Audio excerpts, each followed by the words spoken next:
और ये पानीपत, हमने इतिहास में पढ़ा है कि पानीपत में हमेशा युद्ध होते रहे और यहाँ से हमेशा होते रही। और ये भूमि का गुण है कि लड़ाई करना और जीतना। वैसा ही आज भारत जोड़ो की जो लड़ाई है और हमारे नेता राहुल गांधी जी जो पादयात्रा अब तक 3000 किलोमीटर तक पूरा किए हैं और आगे अभी 300-400 किलोमीटर बाकी है, वो जल्द से जल्द कंप्लीट होगा और जम्मू और कश्मीर में जाकर वहां पर तिरंगा झंडा फैलाएंगे। और ये उनका ये साहस और उनका ये धैर्य देखकर सबको अचंभा हुआ है। भाई, हम तो राहुल गांधी जी को दिल्ली में देखते थे, एसी के कमरे में देखते थे, गाड़ी में देखते थे, लेकिन ये राहुल अलग निकले जो कन्याकुमारी से लेकर पानीपत तक अपना जो पादयात्रा पूरे किए हैं। ये इससे देखिए, वो ठंडी में, पहले बारिश में, धूप में, हर तरह के सीजन में उन्होंने चलते रहा और उनके पीछे जो हमारे भारत जोड़ो यात्री हैं वो भी चलते रहे। इसीलिए मैं उनको बधाई देता हूं। और ये जो उन्होंने हमारे युवकों में धैर्य साहस दिलाया है, ये बहुत बड़ी बात है। लेकिन ये सब जो कुछ हो रहा है, ये किसके लिए हो रहा है? कि जनता को जो पीड़ा हो गई है और जनता का जो पीड़ा है उसको दूर करने के लिए, जैसा कि आज महंगाई बढ़ी है, महंगाई इतनी ऊपर चले गई है कि उसको सरकार नीचे लाने की कोशिश ही नहीं कर रही, क्योंकि उनको फिक्र नहीं है। वो हमेशा बड़े लोगों के साथ रहते हैं और उनको इस जो कीमतें इतने ऊपर चले गए, जो हमारे आवश्यक वस्तु के कीमतें इतने ऊपर, गरीब आदमी कोई उसको छू नहीं लेता या उनके सारी चीजों को अपनी पूर्ति नहीं करता। ऐसे एक वक्त इन्फ्लेशन, इस इन्फ्लेशन के खिलाफ उनकी लड़ाई है। दूसरी लड़ाई अनएम्प्लॉयमेंट 45 यानी 45 इयर्स में इतना बड़ा अनएम्प्लॉयमेंट कभी नहीं हुआ। आज उसके लिए वो रास्ते पे आकर लड़ रहे हैं।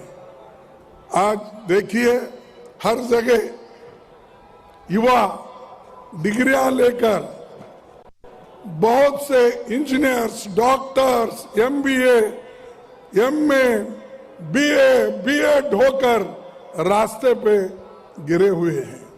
उनकी चिंता बीजेपी सरकार नहीं कर रही, उनकी चिंता मोदी जी नहीं कर रहे हैं, शाह जी नहीं कर रहे, और उनका एक ही काम बना है, जब से वो प्रधानमंत्री बने, जब से वो होम मिनिस्टर शाह बने, तब से उनका एक ही काम है कि देश में चुनाव चुनाव चुनाव का भाषण ही करते। देश के बारे में उनका सोच कुछ नहीं है, युवकों के बारे में उनका सोच नहीं है, इन्फ्लेशन के बारे में उनका सोच नहीं, देश के आर्थिक परिस्थिति के बारे में उनका सोच नहीं है। जहां जहां इलेक्शन करवाना, जिन लोगों को तोड़ना, ईडी के मदद से, इनकम टैक्स के मदद से, हर चीज से वो इस्तेमाल करके कांग्रेस को तोड़ने का देखते हैं। राहुल जी के नेतृत्व में हम 6-7 स्टेट में हमारी सरकार आई थी, वहां के लोगों को किसने तोड़ा? किसने तोड़ा? बीजेपी के लोगों ने तोड़ा। किसी को पैसे देकर, किसी को लालच देकर, किसी को बहका के, किसी को मिनिस्ट्री देकर, ऐसे चीज करके, और किसी को ईडी का डर दिखा के, इनकम टैक्स का डर दिखा के उन्होंने सारे सरकारें तोड़ दी। बात तो डेमोक्रेसी की करते हैं, लेकिन करते क्या है? डेमोक्रेटिकली जो चुने हुए सरकार है उनको एक एक करके गिराते जाते हैं और ऊपर से बोलते हम लोकतंत्र में विश्वास करते हैं। कहाँ है भैया आपका लोकतंत्र? हर जगह आप लोगों के वजह से, लोगों ने मदद करके जो सरकारें कांग्रेस सरकार बनाई उसको आप तोड़ते फिरते हो और भगवान का नाम तो लेते हैं, लेकिन इतना झूठ बोलते हैं। शायद ही कोई पॉलिटिशियन या कोई प्राइम मिनिस्टर, कोई होम मिनिस्टर आज तक इतना झूठ नहीं बोले। ये झूठों के सरदार है। हर 2 करोड़ नौकरियां देने का ये सच है झूठ कि उन्होंने कहा भाई मुझे चुन के लाओ, मैं एक गरीब आदमी हूं, मैं देश को बनाऊंगा, हर एक लोगों को, इस देश में रहने वालों को 2 करोड़ युवाओं को हर साल नौकरी दूंगा। दिया नौकरी? नहीं, आपको मिला होगा क्योंकि यहाँ लड़ाकू लोग ज्यादा है, लड़ने वाले हैं, इसलिए मिला होगा 2 करोड़ आपको। नहीं मिला। 15 लाख देने का वायदा मिला, 15 लाख नहीं मिला। अब क्या कर रहे हैं? त्रिपुरा में इलेक्शन है, वहां शाह चाहते हैं, वो कहते हैं भाई राम मंदिर बन रहा है, 1 तारीख उसका उद्घाटन है। अरे ठीक है, सभी लोग तो भगवान में आस्था रखते हैं, लेकिन आप क्यों घोषणा करते इसकी? वो भी चुनाव में, और आने वाले चुनाव में वो ये कह रहे हैं कि मई में चुनाव रहता है तो 1 जनवरी में वहां राम मंदिर का उद्घाटन होगा। आप कौन होते भाई बोलने का? क्या राम मंदिर के पुजारी है आप? क्या राम मंदिर के वहां महंत हैं आप? वहां के महंत लोग बोलने दो, साधु संत बोलने दो। आप क्यों है? आप पॉलिटिशियन हैं। आप देश को सुरक्षित रखना, कानून की व्यवस्था रखना, लोगों के पेट भरना और किसानों का दाम देना आपका काम है।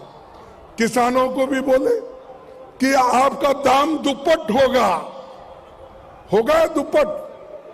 एमएसपी बढ़ाएंगे, बढ़ाए नहीं। तो ये सारी चीजें वो बोलते जाते हैं और ये सब, और बाद में ये कहते हैं अरे भाई ये तो इलेक्शन के जुमले हैं। अगर इलेक्शन के जुमले हैं तो ये बोलना था पहले ही, वोट लेने से पहले। वोट लेने के बाद ये जुमले बन गए। 15 लाख, 2 करोड़, सारी चीजें जुमले बन गए। तो इसीलिए मैं ये कहूंगा, मुख में राम बगल में छुरी, मुख में राम बगल में छुरी, और ये छुरी लेके घूम रहे हैं, समाज को डिवाइड कर रहे हैं, जाति जातियों में झगड़ा लगा रहे हैं, धर्म धर्म में झगड़ा लगा रहे हैं और एक खाई बढ़ा रहे हैं। जो डिवाइड कर रहे हैं, इसी के लिए राहुल गांधी जी इस खाई को दूर करने के लिए, जोड़ने के लिए वो इतनी पद यात्रा कर रहे हैं। ये है, ये वोटों के लिए नहीं है, ये वोटों के लिए नहीं है, ये देश के हित के लिए है, आपके हित के लिए है, किसानों के हित के लिए है, युवाओं के हित के लिए है, महिलाओं के हित के लिए है, दलितों के हित के लिए है। ये जो कर रहे हैं वो, लेकिन वो क्या कर रहे हैं? वोटों के लिए कुछ भी बोलो, क्योंकि लोग सुनते हैं और वो ये चाहते हैं कि जब तक लोग सुनते रहेंगे, वोट देते रहेंगे, ऐसे ही जुमले बोलते रहेंगे। ये उनका एक वादा है और उसी से निभाने की कोशिश कर रहे हैं। मैं एक बात कहूंगा कि भाई ये कभी भी एक कवि ने कहा है, क्या कहा है, मैं उस लेखक का एक सेंटेंस यहां पर उच्चारण करूंगा। था तुझे गुरूर अपने लंबे होने का ए सड़क, था तुझे गुरूर अपने लंबे होने का ये सड़क, राहुल के हौसले ने तुझे पैदल की नहीं नाप दिया। था तुझे गुरूर अपने लंबे होने का ये सड़क, सड़क बोल रही थी मैं इतना लंबा हूं और वो उस पे गुरूर था उसको, लेकिन राहुल के हौसले ने तुझे पैदल ही नाप दिया, चल के ही नाप दिया। तुम कितने लंबे हो मैं देखता हूं। तो कन्याकुमारी से कश्मीर तक वो चलते जा रहे हैं और हम सबको उनके मदद में, उनके सपोर्ट में आना चाहिए। और युवकों को मैं खास करके विनती करता हूं कि अभी बहुत से चीजें हैं बोलने के लिए, लेकिन वक्त हुआ है, हमको पहुंचना भी है, राहुल जी भी आने वाले हैं, इसीलिए मैं ज्यादा वक्त न लेते हुए मैं इतना ही कहूंगा कि यहाँ के युवकों को फंसाने की कोशिश चली। अग्निपथ का उन्होंने एक विचार लाकर अब सबको स्टाइपेंडरी ग्रेजुएट, किसी को मिलिट्री नहीं, फौजी नहीं कहलाएंगे, वो सिर्फ उनको एक सर्टिफिकेट दिया जाएगा और वो सर्टिफिकेट लेके ही वो फिरते रहेंगे, नौकरी नहीं। 30 लाख नौकरियां इस देश में खाली है, चाहे डिफेंस हो, चाहे स्कूल्स हो, चाहे कॉलेजेस हो, चाहे सिविल सर्विस में हो, 30 लाख। लेकिन मोदी जी नहीं देंगे, वो इसलिए नहीं देंगे, 30 लाख में से 15 लाख नौकरियां schedule caste, schedule tribe, backward class के लिए जाएंगे। तो इसीलिए वो चाहते हैं अगर 15 लाख लोग गरीब अगर घर बसाएंगे, मजबूत होंगे, आर्थिक दृष्टि से मजबूत होंगे, तो हमारी परेशानी बढ़ जाएगी। इसीलिए वो 30 लाख नौकरियां नहीं भर रहे, ऐसे छोटी मोटी स्टाइपेंड देके लोगों को गुमराह कर रहे हैं। तो इसलिए दोस्तों, ऐसे सरकार को भी सबक सिखाना है और हमारा काम है और मजबूती के साथ रहना है। देश को बचाने वाले हम लोग हैं और देश के लिए कभी वो लोग नहीं लड़े, आजादी के लिए नहीं लड़े, अपनी कुर्बानी नहीं दिए, लेकिन सब कुछ किया कांग्रेस ने। और कांग्रेस जो की है उसका फायदा उठाकर आज हर जगह घूम रहे हैं। एक प्राइम मिनिस्टर निकलता है तो 100 गाड़ियां उसके पीछे। अरे क्यों भाई, पहले के प्राइम मिनिस्टर भी जाते थे, कितने गाड़ियां, 8, 10, 15 कुछ रहते थे। आज होम मिनिस्टर भी निकलता है, उसके पीछे भी 50 गाड़ियां। और हम यहां पर पानीपत पहुंचना चाहते थे हेलीकॉप्टर में, तो हमको क्लियरेंस भी जल्दी नहीं मिलता। ये बात चल रही है। इसलिए दोस्तों, और ज्यादा कुछ न बोलते हुए इतना ही कहूंगा, हम सब मिलकर रहेंगे, एकजुट रहेंगे, फिर कांग्रेस को लाने की पूरी कोशिश करेंगे। यही मैं आपसे प्रार्थना करता हूं। जय हिंद, जय कांग्रेस। धन्यवाद आदरणीय खड़गे सर। और अब आपके चिर परिचित और प्रतीक्षित जिस नेता के लिए आप